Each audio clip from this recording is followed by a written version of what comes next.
Ang mga Pilipino ang isa sa mga pinakakakaibang lahi sa mundo.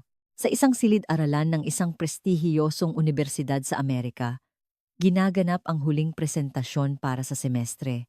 Puno ng kumpiyansa, isang mag-aaral sa antas ng doktorado ang nagpapahayag na ang tagumpay ng Pilipinas ay dahil lamang sa swerte. Ngunit sa sandaling iyon, tumayo si Professor Robert Johnson, isang awtoridad na may 30 taong karanasan sa pag-aaral ng Pilipinas. Ang iyong presentasyon ay may malaking kamalian sa pinakapundasyon nito. Bumabalot ang tensyon sa buong silid-aralan at dito magsisimula ang malalim na pagpapaliwanag ng propesor. Paano nagawa ng Pilipinas sa napakabilis na panahon ang mga bagay na inabot ng 100 o 200 taon para sa ibang bansa. Ibinahagi ng propesor ang 6 na nakakagulat na katotohanan. Ano-ano kaya ang mga katotohanang ito? Halina't sabay-sabay nating tuklasin. Sa kolehiyo ng economics ng isang kilalang unibersidad sa East Coast ng Amerika. Isang malamig na hapon ng Disyembre at ito ang huling araw ng mga presentasyon para sa semestre. Humigit kumulang 80 na estudyante ang nakaupo, nakatutok sa screen sa harapan. Sa entablado ay nakatayo si Kevin Brown, isang 28 taong gulang na mag-aaral sa ikatlong taon ng kanyang doktorado. Kilala siya sa kanyang matataas na marka at mayroon siyang malaking tiwala sa kanyang presentasyon, ang kanyang paksa, ang ekonomiya ng Pilipinas. Sinimulan ni Kevin ang kanyang talumpati ng tuloy-tuloy habang nagpapalit ng mga slide. Ang paglago ng ekonomiya ng Pilipinas matapos ang People Power Revolution ay tunay na kahanga-hanga. Ngunit kung susuriin natin ang mga salik nito, isang malinaw na conclusion ang lumalabas. Ipinakita niya ang susunod na slide. Una, ang malaking tulong pinansyal mula sa Amerika. Pangalawa, ang pagdagsa ng mga BPO Business Process Outsourcing Companies. At pangatlo, ang geopolitikal na suwerte dahil sa estratehikong lokasyon nito sa Asya, tiningnan ni Kevin ang mga nakikinig.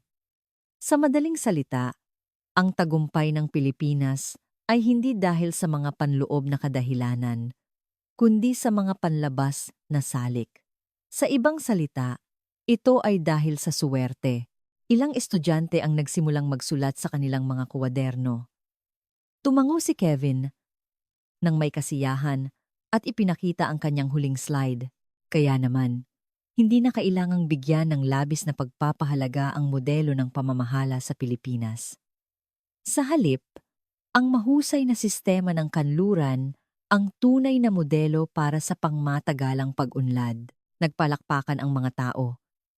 Yumuko si Kevin at akmang bababa na sa entablado. Ngunit sa sandaling iyon, isang kamay ang dahan-dahang itinaas mula sa likuran ng silid. Tumigil ang palakpakan. At lahat ng mata ay napunta roon. Tumayo si Professor Robert Johnson. Sa edad na 55, siya ay isang awtoridad na nag-aral ng ekonomiya ng Pilipinas sa unibersidad na iyon sa loob ng 30 taon. May mga puti na ang kanyang buhok, matalas ang kanyang mga mata, at may awtoridad ang kanyang tindig.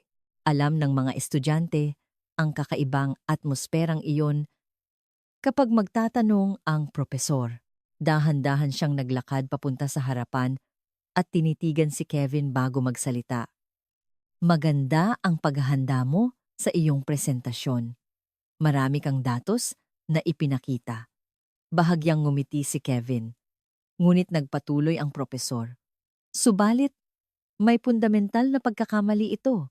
Muling bumalot ang tensyon sa silid. Lumapit ang propesor sa pisara at kumuha ng tisa.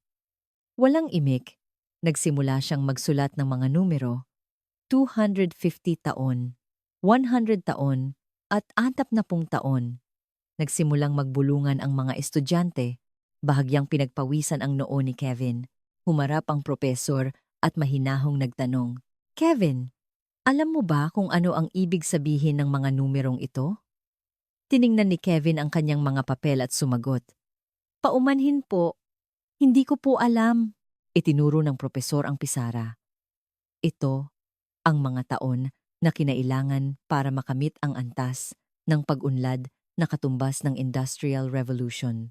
At sa tabi ng bawat numero, isinulat niya ang pangalan ng mga bansa.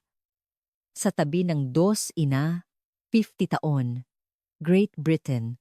Sa tabi ng 100 taon, Germany at United States. At sa tabi ng 30 taon, isinulat niya ang Pilipinas. Nagulat ang buong klase. Kumuha ang propesor ng mga dokumento at ipinakita ito sa projector. Isang graph ng paglago ng GDP ng Pilipinas ang lumitaw noong 1986 pagkatapos ng revolusyon. Bagsak ang ekonomiya at naghihirap ang mga mamamayan. Itinuro ng daliri ng propesor ang pinakamababang bahagi ng graph. Subalit, pagsapit ng 2016, sa loob lamang ng 30 taon, kinilala na ito bilang isa sa Asia's Tiger Cub economies. Biglang tumaas ang linya sa graph. Inabot ng 250 taon ang Great Britain para maging isang economic power mula sa kanilang Industrial Revolution. Ang Germany at Amerika, halos 100 taon. Tiningnan ng propesor ang mga estudyante. Ngunit nagawa ito ng Pilipinas sa loob lamang ng 1003 hanggang 1008 ng panahong iyon. Sumubok sumagot si Kevin. Propesor, hindi po ba't dahil iyon sa tulong ng Amerika at pagdagsa ng mga dayuhang kumpanya? Hindi po ba't malaki ang epekto ng mga panlabas na salik? Tumango ang propesor. Tama ka sa isang banda. Bahagyang gumaan ang ekspresyon ni Kevin. Ngunit nagpatuloy ang propesor. Pero Kevin, may iba pang mga bansa na tumanggap ng parehong tulong. South Korea, Taiwan. Bakit ang Pilipinas lang ang nagpakita ng ganitong uri ng katatagan at bilis ng pagbangon? Hindi makasagot si Kevin. Nagbukas ng bagong dokumento ang propesor. Kilala mo siguro ang ekonomistang si Peter Drucker? Opo, syempre po. Sagot ni Kevin. Tiningnan ng propesor ang kanyang papel. Minsan, sa isang TV show sa Amerika, tinanong siya ng host, aling bansa ang mangunguna sa susunod na lipunan? Itinaas ng propesor ang kanyang ulo, at ito ang isinagot ni Drucker. Bumaba ang tono ng boses ng propesor. Ang mga Pilipino ay isang kakaibang lahi. Kung nakapag-aral ka na tungkol sa kanila, dapat kang makaramdam ng takot.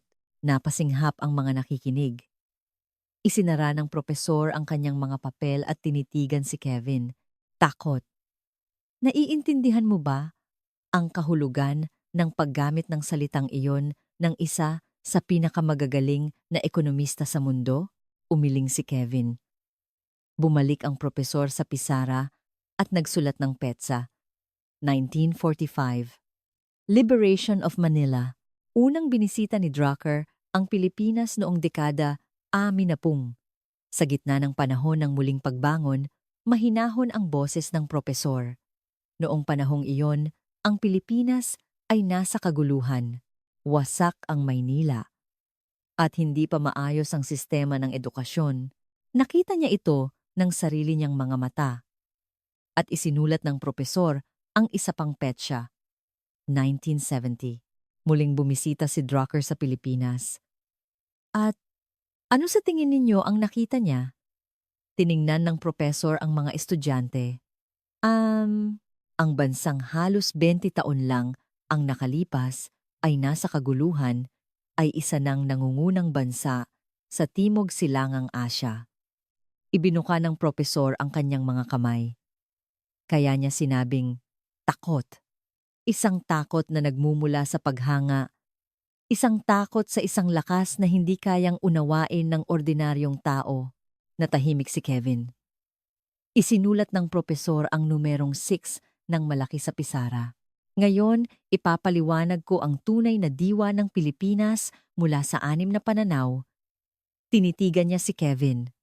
At ngayon, papatunayan ko kung gaano kababaw ang iyong teorya tungkol sa suwerte. Tumingin ang propesor kay Kevin. Ang unang pananaw, ang pananaw ng mga kumpanya sa panahon. Nag-abot ang propesor ng mga bagong dokumento. Kevin, sinabi mong, swerte lang ang tagumpay ng Pilipinas. Sinubukan mong ipaliwanag ito gamit lamang ang mga panlabas na salik. Itinaas ng propesor ang mga papel. Isang tanong, kung swerte lang talaga, hindi ba't dapat ay panandalian lang din ang mga kumpanyang Pilipino? Tiningnan ni Kevin ang dokumento. Nakalista doon ang datos ng mga kumpanya mula sa iba't ibang bansa. Bilang ng mga kumpanyang may edad 100 taon pataas. Itinuro ng daliri ng propesor ang mga numero.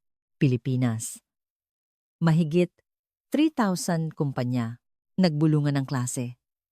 Amerika, 1,100 kumpanya. Germany, 800 kumpanya. Great Britain, 600 kumpanya. Namutla si Kevin. Halos 3 beses na mas marami, sabi ng propesor. Halos 3 beses ang bilang ng mga kumpanya sa Pilipinas na tumagal ng higit 100 taon kumpara sa Amerika. Sumubok sumagot si Kevin. Pero propesor, hindi po ba't iilan lang na malalaking kumpanya iyan? Tulad ng Ayala o San Miguel? Mga pambihirang kaso lang po, hindi ba? Umiling ang propesor at sinanyasan siyang buksan ang susunod na pahina. Kung gayon, tingnan mo ito. Binuklat ni Kevin ang pahina. Nakalista doon ang mga pangalan ng kumpanya. Destilleria Limtuaco, itinatag noong 1852. Ang pinakamatandang distillery sa Pilipinas. Isinulat ng propesor ang petsa sa pisara, panahon pa ng mga Kastila. Nagulat ang mga estudyante. El Atintayot, Dasa, itinatag noong 1802, ang pinakamatandang tindahan ng balut at hamon sa bansa. Kinikilala bilang isang mahalagang bahagi ng kasaysayan. Inilapag ng propesor ang kanyang mga papel. Bukod dito, mayroon pang mahigit 300 kumpanya na may edad 300 taon pataas. Pinagpawisan ang noo ni Kevin. Lumapit ang propesor sa kanya. Sa bansa mo, mayroon bang mga kumpanyang tumagal ng ganito? Hindi makasagot si Kevin. Tiningnan ng propesor ang buong klase. Bakit sila tumatagal ng ganito? Sa tingin ninyo ba, daan-daang taon silang mananatili dahil lang sa swerte? Namayani ang katahimikan. Dahan-dahang bumalik ang propesor sa pisara. May malinaw na dahilan. Mayroon silang sistema. Sumulat ang propesor ng isang salita sa pisara. Tiwala. Itinuro niya ang salitang iyon at nagpatuloy sa ikalawang pananaw. Ngayon, dumako tayo sa ikalawang pananaw. Ang mga hindi nakikitang yaman. Nagpakita ang propesor ng bagong datos. Habang tinitingnan ni Kevin ang mga papel, nagsimulang magpaliwanag ang propesor. Ang supply chain ng mga kumpanyang Pilipino ay may kakaibang katangian. Ipinakita sa screen ang isang diagram ng ugnayan ng isang malaking kumpanya sa Pilipinas at mga supplier nito. 80% ng mga supplier ng malalaking kumpanya, tulad ng SM, ay may ugnayan sa kanila na tumagal ng higit sa 20 taon. Itinuro ng propesor ang diagram. 20 taon. Ang isang relasyon na tumagal ng 2 dekada ay karaniwan lamang sa kanila. Nagsalita si Kevin. Propesor, hindi po ba't hindi iyan mahusay? Ang sistema ng suki sa Pilipinas ay kritikal dahil ito'y sarado at hindi nagpo-promote ng kompetisyon. Ngumiti ang propesor. Inaasahan ko nang sasabihin mo iyan. Nagpakita siya ng isa pang datos. Sa mga kumpanyang Amerikano, ang average na tagal ng relasyon sa isang supplier ay 3 hanggang 5 taon.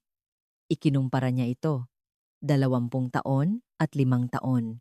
Alin sa tingin mo ang mas mahusay? Sumagot si Kevin. Sa maikling panahon, mas mababawasan ang gastos kung palaging hahanapin ang pinakamurang supplier. Tumango ang propesor. Tama! Sa maikling panahon, nagsimulang magsulat ang propesor sa pisara.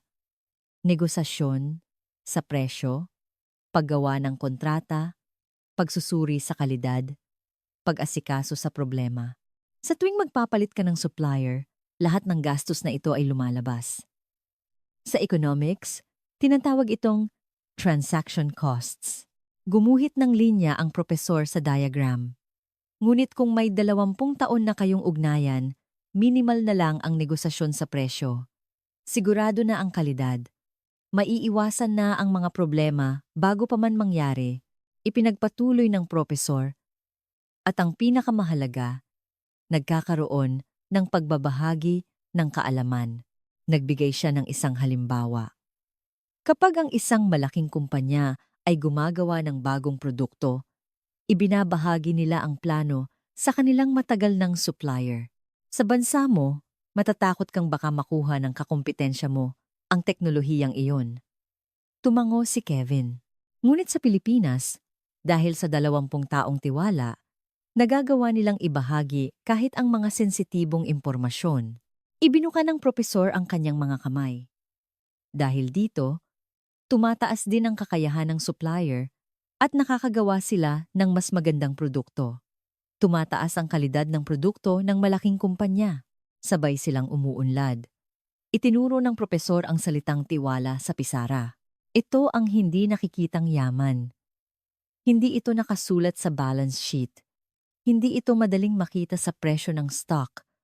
Ngunit ito ang pinagmumulan ng kanilang lakas sa kompetisyon. Natahimik si Kevin.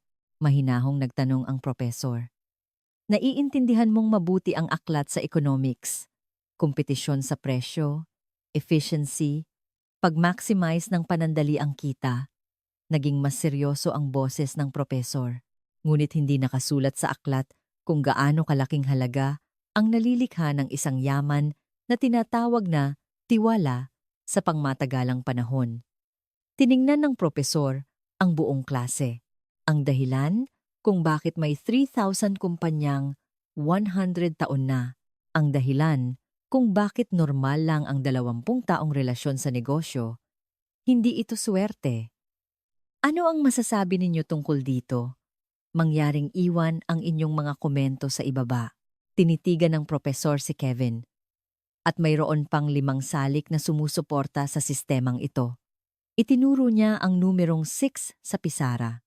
Sunod ay ang ikatlong pananaw, tungkol ito sa mga batang tagapagmana. Kumuha ang propesor ng mga bagong dokumento at lalong tumindi ang tensyon sa silid. Tinanggap ni Kevin ang mga papel. Nakasulat doon ang datos tungkol sa TESDA, Technical Education and Skills Development Authority. Bago pa magsimulang magpaliwanag ang propesor, nagsalita si Kevin. Propesor, mayroon po akong isang tanong. Itinaas ni Kevin ang kanyang tingin mula sa papel. Totoo po na maraming matatandang kumpanya sa Pilipinas.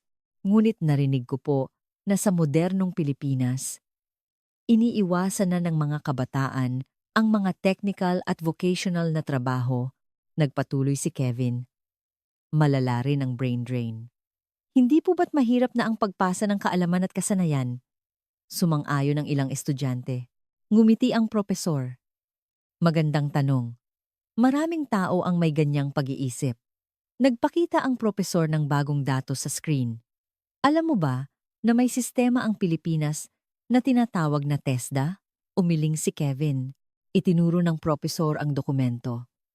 Ito ay isang sistema ng kwalipikasyon para sa mga skilled workers na itinakda ng gobyerno.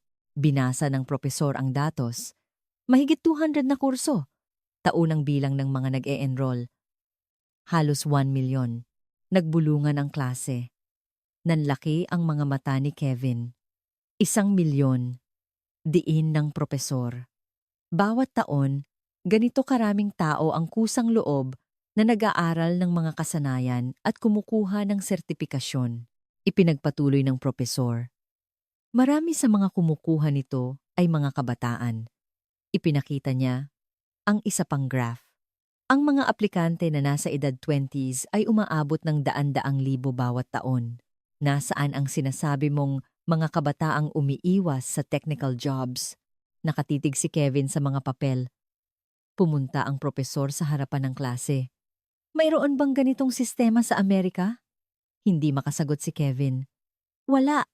Ganyang klasing sistema. Mahinahon ang boses ng propesor. Ang dahilan nito ay dahil sa Pilipinas, iginagalang ang mga may kasanayan o mga dalubhasa. Sumulat ang propesor sa pisara. Dalubhasa. Itinuro niya ang salitang ito. Sa Tagalog, ito ay nangangahulugang eksperto o master. Ito ang salitang ginagamit para sa mga taong may pinakamataas na antas ng kasanayan. Itinuro ng propesor ang isang pahina sa dokumento. Ang salitang ito ay may kasamang paggalang, tulad ng paggalang sa isang artista, tumingin ang propesor sa labas ng bintana. Kaya naman, ang mga kabataan ay may pagmamalaki sa pag-aaral ng mga kasanayan. Sinusuportahan sila ng kanilang mga magulang, sinusuportahan sila ng buong lipunan na mayani ang katahimikan. Nagsimulang gumuhit ang propesor sa pisara. Gaano katagal sa tingin ninyo ang kailangan para matutunan ang isang kasanayan? Isinulat niya sa vertical axis ang antas ng kasanayan at sa horizontal axis ang taon. Unang taon, mga pangunahing kaalaman. Ikatlong taon, pag-a-apply ng natutunan. Ikalimang taon, saka palang masasabing sanay na. Gumuhit ng kurba ang kamay ng propesor. At sa ikasampung taon, saka palang matatawag na dalubhasa, humarap ang propesor. Ang sistema ng TESDA sa Pilipinas ay isang sistemang sumusuporta sa mahabang paglalakbay na ito, kasama ang buong lipunan. Bahagyang tumango si Kevin. Itinuro ng propesor ang dokumento. Sa kabilang dako, sa Amerika, mababa ang tingin ng lipunan sa mga skilled workers. Ibinuka ng propesor ang kanyang mga kamay. Ang mga hindi nakapagkolehiyo ang nagiging skilled worker. Ganyan ang pag-iisip, hindi ba? Walang masabi si Kevin. Nagpatuloy ang propesor, kaya iniiwasan ng mga kabataan ang technical jobs. Hindi rin namumuhunan ang mga kumpanya sa pagsasanay sa kanila. Isang masamang siklo. Itinuro ng propesor ang pisara. Sa Pilipinas, kabaligtaran. Iginagalang ang mga may kasanayan, kaya dumarami ang mga kabataang interesado. Naglalaan din ng pondo ang mga kumpanya para sa kanilang pagsasanay. Isang magandang siklo ang nabubuo. Huminga ng malalim si Kevin at sumubok sa kanyang huling argumento. Ngunit propesor, hindi po ba't ang pamantayan ngayon ay ang panandaliang kita? Hinawakan ni Kevin ng mahigpit ang mga papel. Kailangang magpakita ng resulta bawat quarter. Iyon po ang global standard, ang pangmatagalang diskarte ng Pilipinas. Hindi po ba't luma na? Walang sinabi ang propesor at nagbukas ng bagong dokumento. Pagkatapos ng mahabang katahimikan, habang nag-aabang ang mga estudyante, dahan-dahang nagsalita ang propesor. Ika-4 na pananaw. Ang hindi nakikitang panahon, ipinakita ng propesor ang isang dokumento sa screen. Panahon ng pagbawi ng puhunan sa development. Nakalista doon ang datos ng iba't ibang bansa. Average ng mga kumpanyang Pilipino, 10 hanggang 15 taon. Lumipat ang daliri ng propesor sa susunod na numero. Average ng mga kumpanyang Amerikano, 3 hanggang 5 taon. Humarap ang propesor. 3 beses ang pagkakaiba. Ang mga kumpanyang Pilipino ay naglalaan ng 3 beses na mas mahabang panahon para sa research and development. Nakatitig si Kevin sa papel. Nagsimulang magbigay ng mga halimbawa ang propesor. Ang pagpapaunlad ng mga specific na variety ng bigas sa International Rice Research Institute, IRRE, na nasa Pilipinas. Nagpakita siya ng timeline mula sa pagsisimula ng pananaliksik hanggang sa aktwal na paggamit nito ng mga magsasaka. Inabot ito ng balamang taon. Nagbigay siya ng isa pang halimbawa. Ang mga malalaking infrastructure projects na tumatagal ng 30 taon bago makita ang buong benepisyo nito. Mahinahon ang boses ng propesor. Parehong mga proyektong nagbago sa buhay ng milyon-milyong tao. Gumuhit ang propesor ng timeline sa pisara. 1990, nagsimula ang pananaliksik. 2000. Wala pa ring malaking resulta. 2010. Saka pa lang nakikita ang epekto. Tinitigan ng propesor si Kevin. Sa loob ng 20 taon na iyon, ano ang ipapaliwanag mo sa mga shareholder? Hindi makasagot si Kevin. Nagpatuloy ang propesor. Wala pa po kaming kita. Pero maghintay pa po kayo ng 10 taon. Masasabi mo ba iyon? Umiling si Kevin. Sa Amerika, imposible iyan. Tama ka. Kung walang resulta sa loob ng 5 taon, ititigil na ang proyekto. Bumalik ang propesor sa kanyang mesa at tinitigan si Kevin. Sa Amerika, hindi papayag ang mga shareholders sa ganyan. Ibinuka ng propesor ang kanyang mga kamay. Kung hindi ka makakapagpakita ng kita sa quarterly report, babagsak ang presyo ng stock mo. Tatanggalin ng CEO. Itinuktok ng daliri ng propesor ang pisara. Kaya sa Amerika, ang isang pananaliksik na aabuti ng 20 taon ay hindi man lang masisimulan na mayani ang mahabang katahimikan.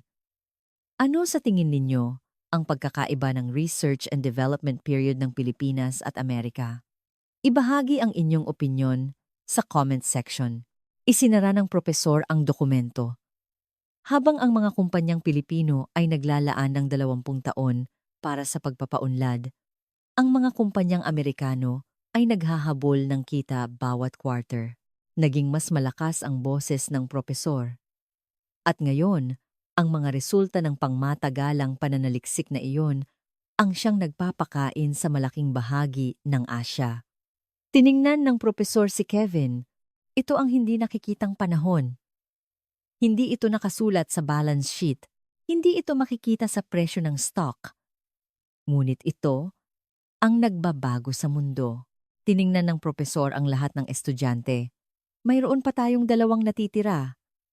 At ang susunod na pananaw, ang siyang ugat ng lahat, nag-abot ang propesor ng bagong dokumento at lalong tumindi ang tensyon sa silid.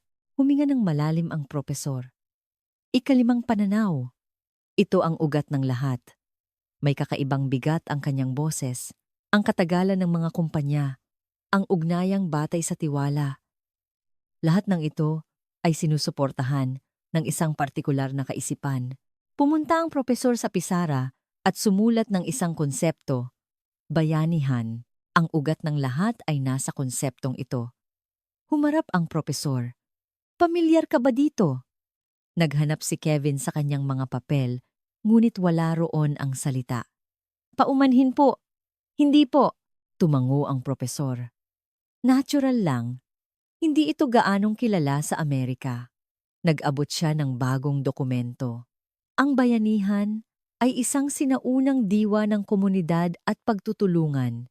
Ito ang pundasyon ng lipunang Pilipino. Tiningnan ni Kevin ang dokumento. May larawan doon ng mga taong nagbubuhat ng isang bahay kubo. Nagpatuloy ang propesor. Noong panahon na kailangan ng Pilipinas na muling bumangon, hindi nila basta-basta kinopya ang kapitalismo ng kanluran. Itinuro niya ang isang bahagi ng dokumento. Pinagsama nila ito sa sarili nilang pilosopiya. Sumulat ang propesor sa pisara. Kapakanan ng bayan bago ang sarili. Itinuro niya ito at nagsimulang magpaliwanag. Ang kaisipan nila, ang ekonomiya at ang pagtulong sa kapwa ay hindi magkasalungat. Sa halip, kapag pinagsama ang dalawa, doon makakamit ang tunay na pangmatagalang pag-unlad. Binasa ng propesor ang isang sipi. Ano ang ugat ng yaman? Ito ay ang pag-unlad na nakabatay sa pagtulong sa komunidad. Nagsalita si Kevin. Pero propesor, hindi po ba't idealismo lang iyan? Sa kapitalismo, hindi kailangan ang moralidad. Ang kita ang pinakamahalaga, hindi po ba? Inilapag ni Kevin ang papel para manalo sa kompetisyon. Kailangan ng mahihirap na desisyon. Iyon po ang realidad. Sumang-ayon ang ilang estudyante, mahinahong ngumiti ang propesor. At diyan kayo nagkakamali. Inilahad ng propesor ang kanyang katawan. Pinatunayan ng mga Pilipino ang konseptong ito hindi lang sa salita, kundi sa gawa. Itinuro niya ang susunod na pahina ng dokumento. Binuklat ito ni Kevin at nakita ang mga nakakagulat na numero. Bilang ng mga social enterprises na kanyang sinuportahan, mahigit 500. Mahinahon ang boses ng propesor, mga kooperatiba, microfinancing institutions, mga foundation para sa pabahay, mga scholarship programs. Binanggit niya ang pangalan ng ilan. Ang mga kumpanyang ito ay may malaking kontribusyon sa lipunan. Nanlaki ang mga mata ni Kevin. At ang dapat mong mapansin, marami sa mga institusyong ito ay patuloy na lumalago hanggang ngayon dahil nakaugat sila sa komunidad. Ikinuyom ng propesor ang kanyang mga kamay. Bakit sila tumatagal? Dahil sa diwa ng bayanihan. Alagaan ang empleyado. Igalang ang mga kasosyo. Mag-ambag sa lipunan. Hinawakan ni Kevin nang mahigpit ang kanyang papel. Ngunit hindi lang mga negosyo ang kanilang sinusuportahan. Ipinakita ng propesor ang isa pang datos. Mga institusyong pang-edukasyon, mahigit 600. Nagpatuloy siya. Mga universidad, vocational schools, mga bahay ampunan. Nag-invest sila sa paghubog ng mga tao.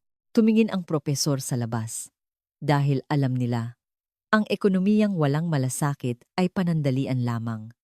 Humarap siya. At ang kumpanyang nawalan ng tiwala ay babagsak. Itinuktok ng daliri ng propesor ang papel. Kaya itinuro nila ang pagsasama ng ekonomiya at pagtulong sa kapwa. Kumuha ang propesor ng bagong dokumento.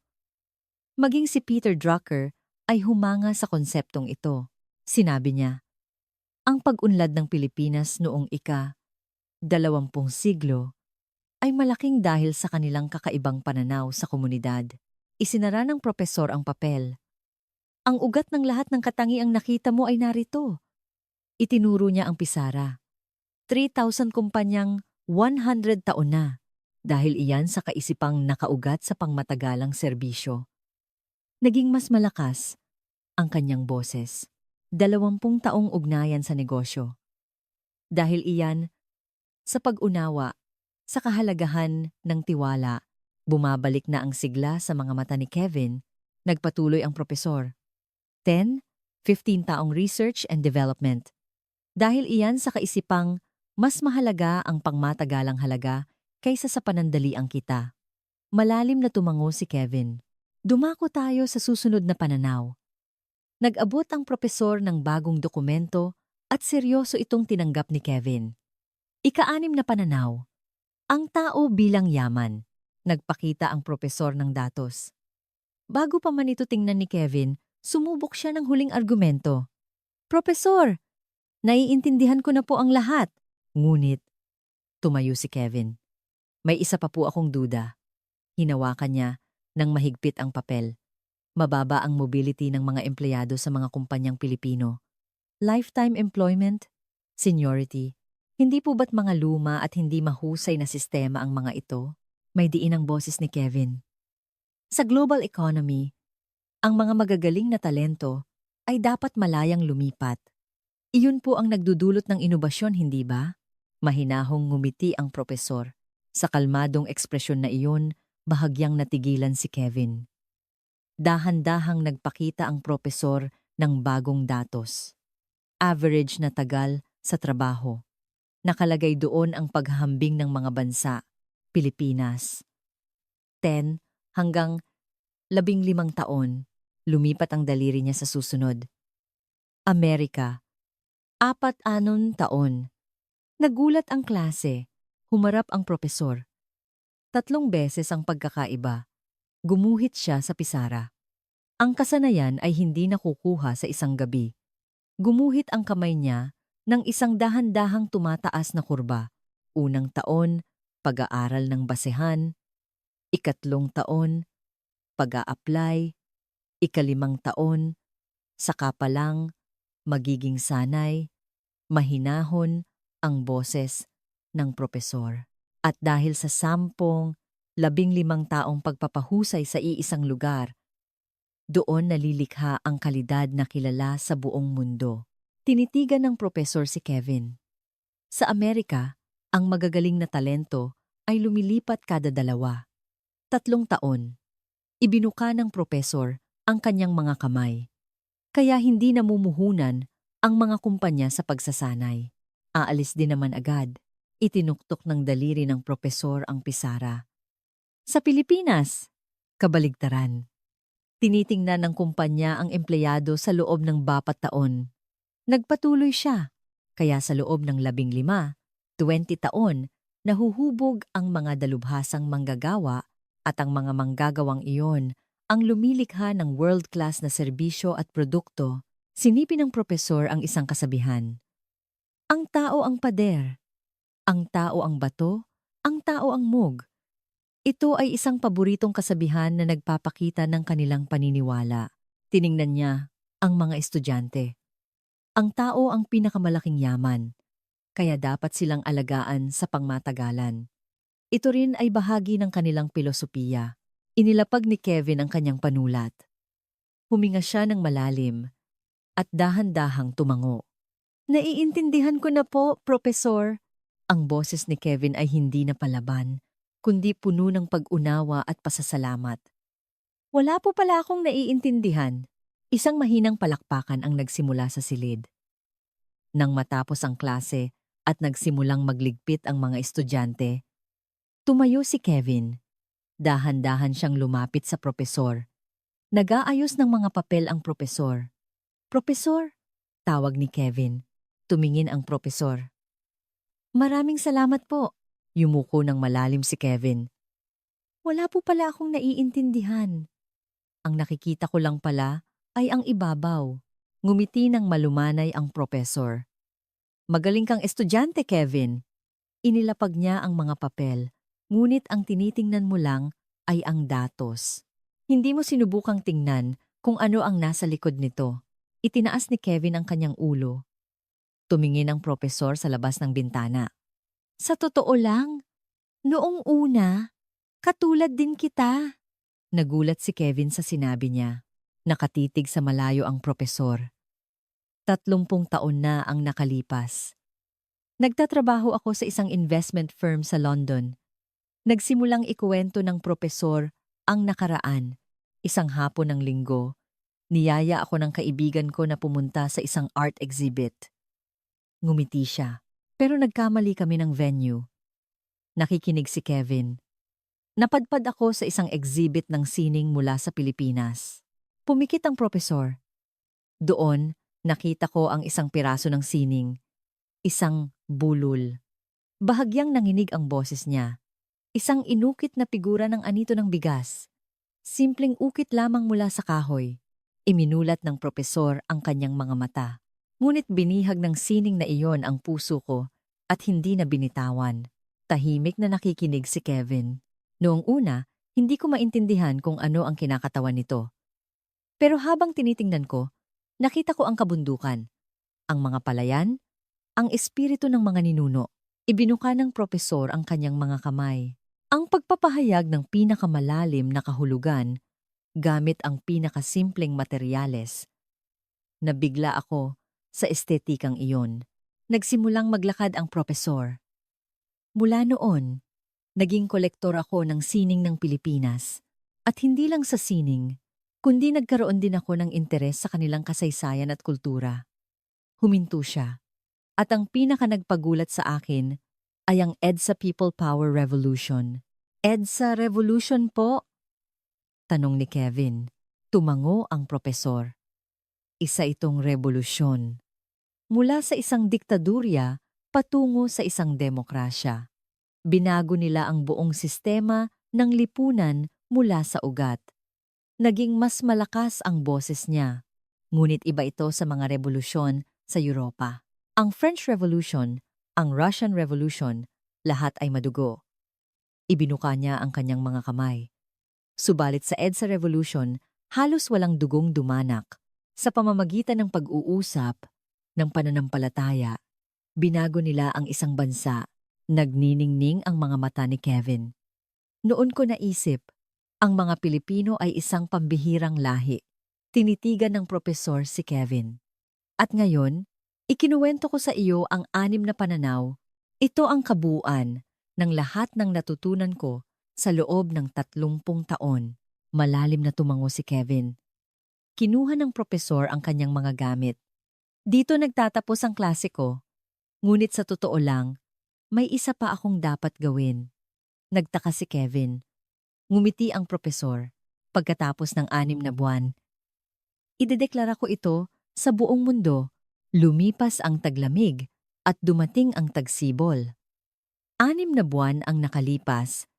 sa isang international conference hall sa Boston, ang taunang International Economic Forum. Mahigit 1,000 ekonomista mula sa buong mundo ang nagtipon, puno ang malaking hall. Nakatutok ang mga kilalang mananaliksik sa entablado, hawak ng host ang mikropono. Ipinakikilala ang ating susunod na tagapagsalita, si Professor Robert Johnson. Nagpalakpakan ang mga tao. Tumayo ang propesor sa entablado at lumapit sa mikropono. Huminga siya ng malalim at mahinahong nagsalita. Ang mga Pilipino ay isang kakaibang lahi. Nagbulungan ang mga tao. May mga nagulat mula sa ilang upuan. Nagpatuloy ang propesor. Ito ang mga salita ni Peter Drucker. Tiningnan niya ang mga nakikinig. Maraming tao ang nagkakamali sa pag-aakalang negatibo ang kahulugan nito. Umiling ang propesor. Ngunit ang ibig niyang sabihin ay paghanga. Puno ng paggalang. Umalingaw-ngaw ang boses niya sa buong hall. Sa loob ng 30 taon, pinag-aralan ko ang ekonomiya ng Pilipinas. At naunawaan ko ang kanilang diwa mula sa 6 na pananaw. Itinuro ng propesor ang screen. Isang simpleng diagram ang nakalagay doon. Una, ang pananaw sa panahon ng mga kumpanya. Tinitingnan nila ang 100, 200 taon. Lumipat siya sa susunod. Ikalawa, ang tiwala bilang yaman. Normal sa kanila ang 2 taong ugnayan. Nagpatuloy ang daliri niya. Ikatlo, ang mga batang tagapagmana. Hindi nauubos ang mga kabataang nag-aaral ng kasanayan. Ika-4, ang hindi nakikitang panahon. Naglalaan sila ng 20, 30 taon para sa pananaliksik. Ika-5, ang ugat ng kaisipan, ang diwa ng bayanihan. At ika-6, ang tao bilang yaman. Naglalaan sila ng 15, 20 taon para hubugin ang isang tao. Huminga ng malalim ang propesor. Sila ay nabubuhay sa ibang timeline kaysa sa atin. Mahinahon ang kanyang boses. Hindi 30 taon ang tinitingnan nila, kundi 900 taon, 300 taon, na tahimik ang buong hall. At ang pagiging kakaiba, na iyon ang siyang kanilang kalakasan. Pagkatapos ng mahabang katahimikan, isang scholar ang tumayo. Nagsimula siyang pumalakpak. Sunod-sunod na tumayo ang iba pa, hanggang sa ang buong hall ay nagbibigay na ng standing ovation. Mahinahong yumuko ang propesor. Ngunit hindi lahat ay sumang-ayon. Kinabukasan, isang ekonomista mula sa Tsina ang tumuligsa sa media. Isa ka ba talagang world-class na scholar? Dapat mong bigyan ng pansin ang paglago ng ekonomiya ng Tsina. Lumabas ang video sa balita. Ang pagpuri lamang sa Pilipinas ay hindi isang patas na pananaw. Nagpatuloy ang scholar. Naging pangalawang pinakamalaking ekonomiya sa mundo ang China sa loob lamang ng 30 taon. Ito ang tunay na himala. Subalit kinabukasan, isang American Economic Journal ang naglathala ng isang artikulong sumasagot dito. Totoong mabilis ang paglago ng China, ngunit kulang ito sa mga pangunahing tuntunin ng pamamahala na binanggit ni Drucker. Nagpatuloy ang artikulo, ang pagpapatuloy ng mga kumpanya, ang pangmatagalang pananaw, ang pagbuo ng ugnayang batay sa tiwala. Kung wala ang mga ito, hindi matatawag na tunay na economic power. Hindi na pumatol si Professor Johnson sa debate. Sa kanyang pag-aaral sa bahay, nakaupo siya malapit sa bintana, tinitingnan ang kanyang koleksyon ng mga sining ng Pilipinas. Sa pader ay nakasabit ang bulol na nakita niya sa London 30. Kinuha niya ito. Galing kay Kevin. Professor, mayroon po akong balita. Nagpasya po akong mag-aral sa Pilipinas. Ngumiti ang professor. Gusto kong matutunan ang kanilang diwa. Gusto kong makita ng sarili kong mga mata kung ano ang nasa likod ng datos. Nagpatuloy ang sulat. Tulad ng pagkakatagpo ninyo sa isang bulol, 30 taon na ang nakalipas. Baka may matagpuan din po ako. Inilapag ng propesor ang sulat at tumingin sa labas. Maganda ang paglubog ng araw. Ang kulay kahel na liwanag ay dahan-dahang tumatama sa kanyang pag-aaral. Mahinang bumulong ang propesor. Kevin, mag-ingat ka sa iyong paglalakbay. Muli niyang tiningnan ng isang simpleng ukit mula sa kahoy. Walang matingkad na kulay. Ngunit naroon ang bigat ng kabundukan, ang daloy ng buhay sa mga palayan, at ang katahimikan ng espiritu, ang pagpapahayag ng pinakamalalim na kahulugan gamit ang pinakasimpleng materyales, ang pag-alis ng lahat ng hindi kailangan at pag-iwan lamang sa esensya. Bumulong ang propesor. Ito ang estetika ng mga Pilipino at makikita rin ito sa kanilang mga gawaing pang-ekonomiya. Hindi ang magarbo na anunsyo, kundi ang tiyak na kalidad. Hindi ang panandali ang kita, kundi ang pangmatagalang tiwala. Hindi ang mga numerong nakikita, kundi ang halagang hindi nakikita, ang pagbuo ng tiwala, ang paghubog ng tao, ang patuloy na pagpapahusay ng kasanayan. Ang saloobing iyon ang siyang lakas na nagbabago sa mundo. Ano ang masasabi mo? Dito nagtatapos ang video na ito. Isulat ang iyong mga naiisip at naramdaman sa comment section. Huwag kalimutang mag-subscribe at i-like ang video. Hanggang sa susunod na pagkikita.